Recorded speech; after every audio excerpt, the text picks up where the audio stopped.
Record. All right, we're recording. If you guys want to say hi to Bella, yell out hi, Bella. Hi, Bella. All right, let's get going.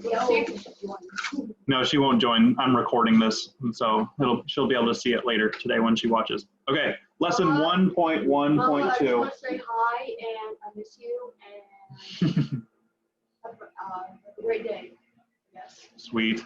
All right, characteristics of living things. So you guys all on the right page? You on page 6? Yep. Yes. Yeah, you see where we're at? Yeah, you guys got it? Hope you got it? Yeah. Sweet. All right, characteristics of living things, page 6 to 13. So first things first, we have vocabulary. So in your notes, on the left side, write vocabulary. And at the very top, you are going to write lesson 1.1.2. So get your notes out. You need a piece of paper? I got some up here. Does anyone need a piece of paper?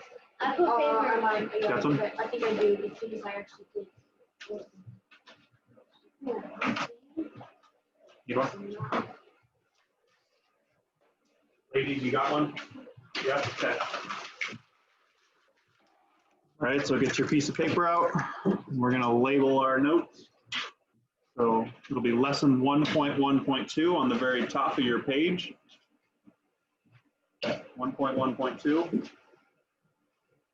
In the left-hand column of your notes, it'll be vocabulary.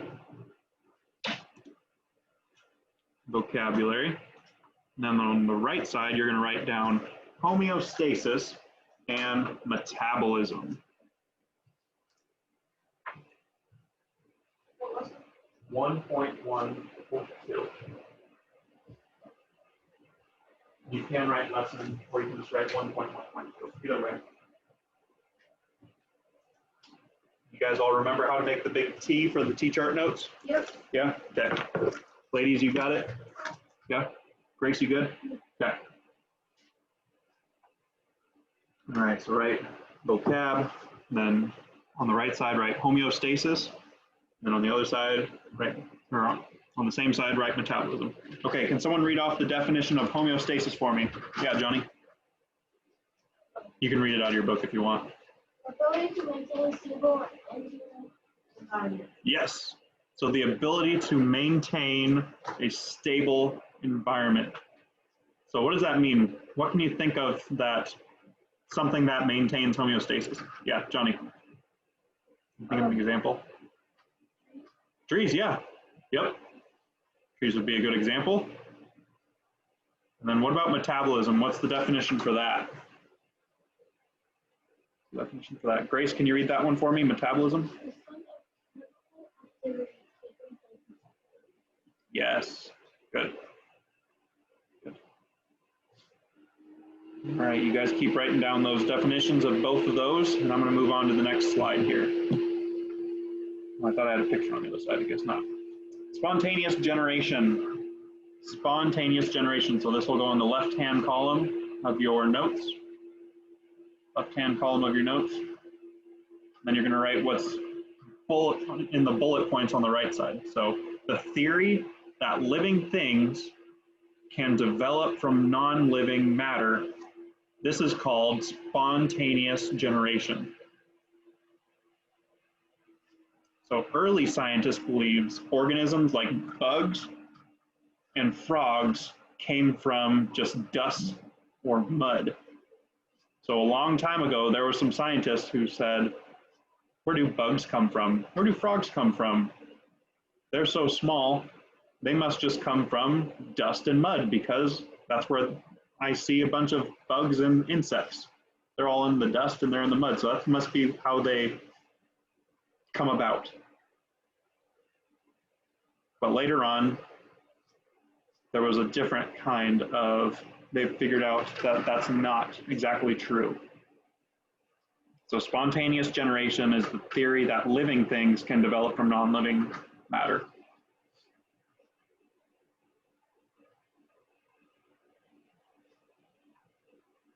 You guys think of anything that just spontaneously is created? Besides, because bugs and frogs, they don't just spontaneously, so out of nowhere, they're just created, right? They are created kind of like humans, right? And other mammals. Yeah, Talon. Germs? Yeah, germs. So like bacteria. Yes. Yep. Yeah, bacteria, other very small organisms that you can't see. And we're going to get into I that. don't have vocabulary. That's okay. That's okay. Okay, so I'll slow down.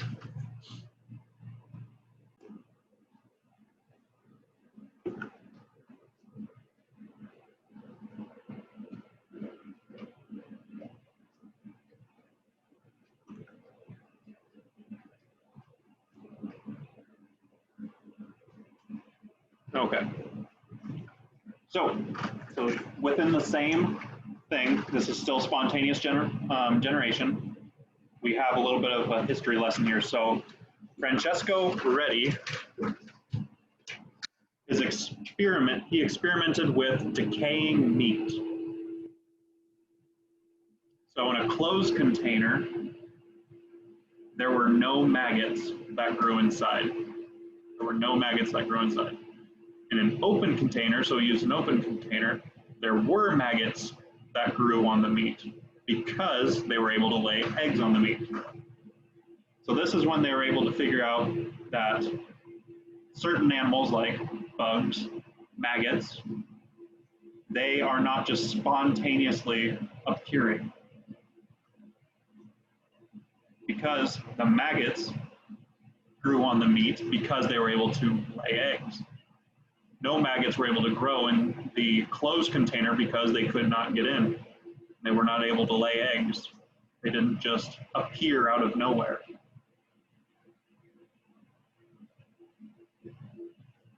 This was the Francesco Redi experiment with a closed container versus an open container.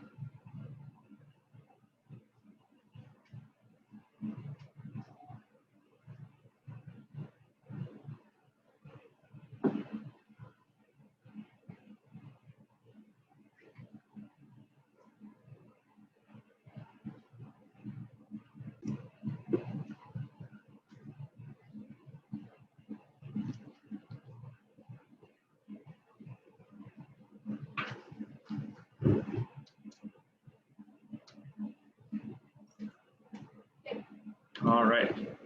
So I have a little video to show you guys. yes, I love it. It is the actual experiment that I just talked to you about him doing the experiment with an open container and a closed container. So let's watch this real quick.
Thanks, Francesco. Ready? So cheesy.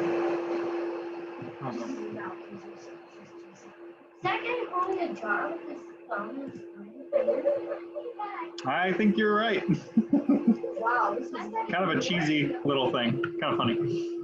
Okay, moving on to the next one here. Okay, so we are going to be doing a banana lab here coming up. We're going to use 2 ripe bananas. We're going to have 2 jars with some mesh fabric. And I'm going to show you guys tomorrow. So I'm going to get that started and we're going to see what happens with that. Okay, yeah, we're going to do that tomorrow. So 5 characteristics of living things. So make sure you write this part down. This is very important. 5 characteristics of living things are, number 1, that they are made from cells. They are made from cells. Number 2, they reproduce. So living things, they reproduce in some way.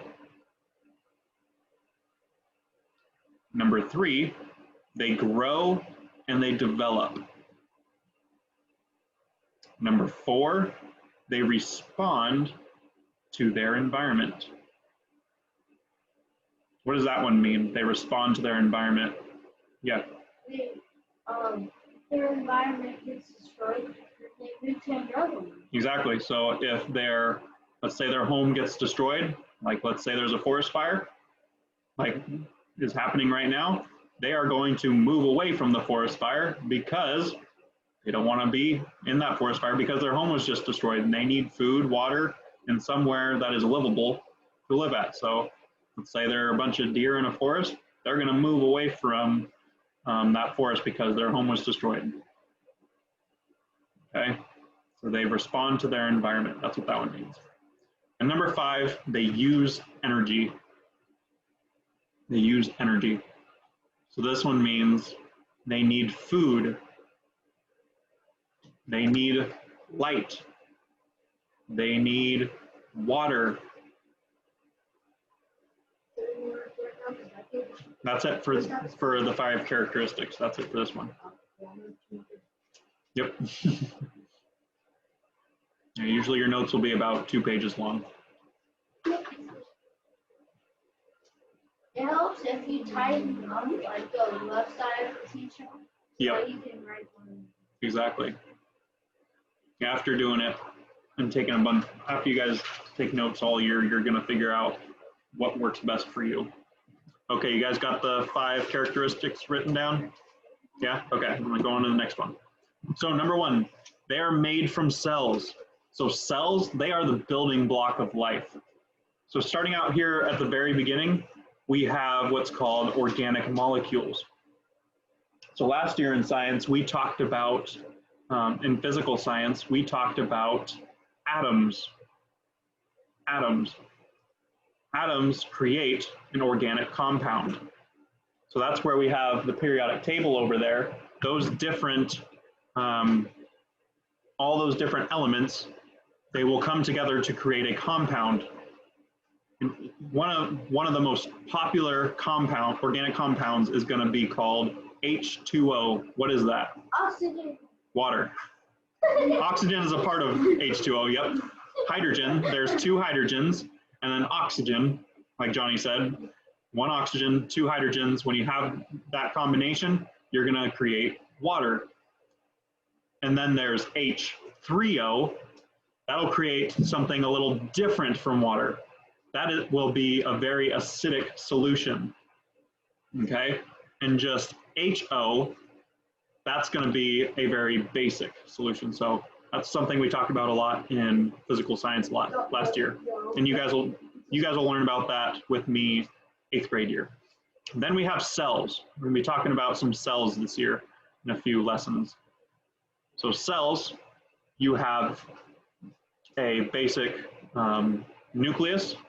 Depending on what type of cell you have, you're going to have the inside, so the little outside in between the outside of the cell and the inside of the cell. There's a membrane there, and then there's an outer membrane on the outside. Then we have tissues.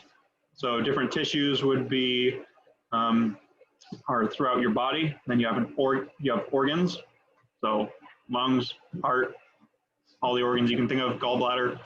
And then you have a system. In systems, that's going to be any large system that contains all of these things, that has organs, tissues, cells, organic molecules, all of that. So people, animals, all these different types of things. And we'll get into all the other stuff that we'll be going through. All right, now number 2, reproduction. So there's 2 different types of reproduction. We have sexual reproduction, which with sexual reproduction, we have plants and animals. So with sexual reproduction, you're going to have 2 parents.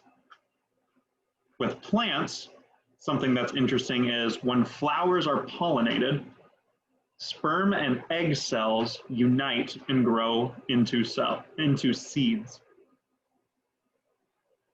So when flowers are pollinated, sperm and egg cells unite to grow into seeds. And then an example of animals, we have an earthworm. So an example of an earthworm, we have both male and female reproductive organs. So an earthworm has both male and female. So they would be able to still mate with any other earthworm. A little different from most other mammals. And that's kind of similar to a lot of other bugs. Earthworms and some other bugs have that kind of system. They will end up having both reproductive organs.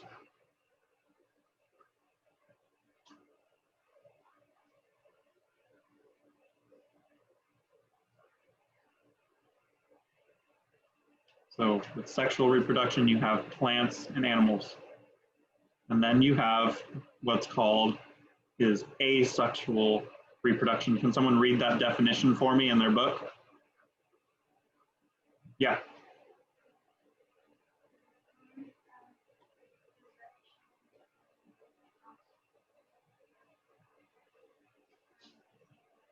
Yes. So with asexual reproduction, you only have a single parent. So sexual reproduction, 2 parents. Asexual reproduction, you only have 1 parent. And that's why it says asexual, because the A part in that stands for only one parent. And on this next slide, we'll go through it in depth a little bit more once you guys are done writing this part down. That's okay.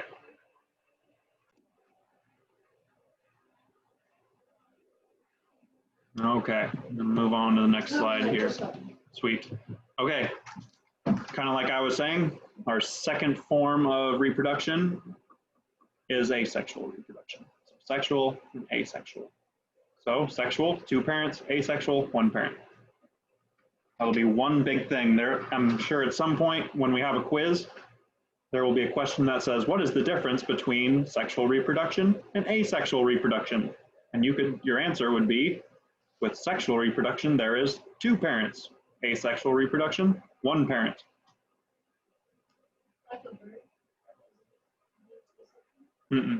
Nope, because they're 2 different. Yep. They're a part of the animal with sexual reproduction.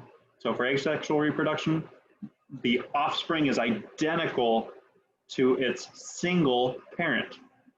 So essentially, it's like a clone. It's one thing you could think about. And so bacteria reproduce by dividing into 2. So you have one little bacteria cell, and the way that it reproduces is it just divides into 2. And then those 2 will split up into 2, and you now have 4. And it spreads very quickly because it just keeps doubling and doubling and doubling.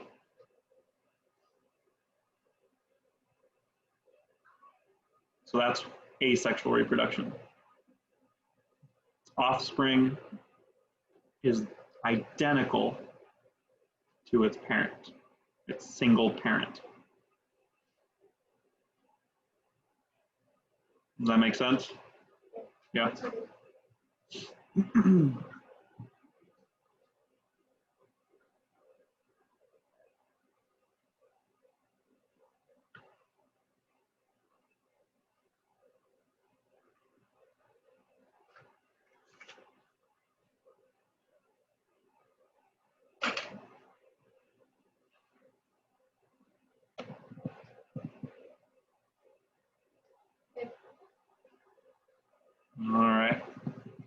on to the next slide here. So here's an example of what I was saying. I was trying to explain it by using my hand motions, but here's your single bacteria cell here at the very top of the pyramid. It's going to break off into two, and those are all identical to each other. So this and this, identical of its single parent. And then this bacteria cell is going to break off into their identical. And then it just keeps multiplying on and on and on. All right? Makes sense, right? After seeing that picture especially. Okay, and that is it for your notes. So tomorrow, this is what we'll be going over is lesson 1.1.3.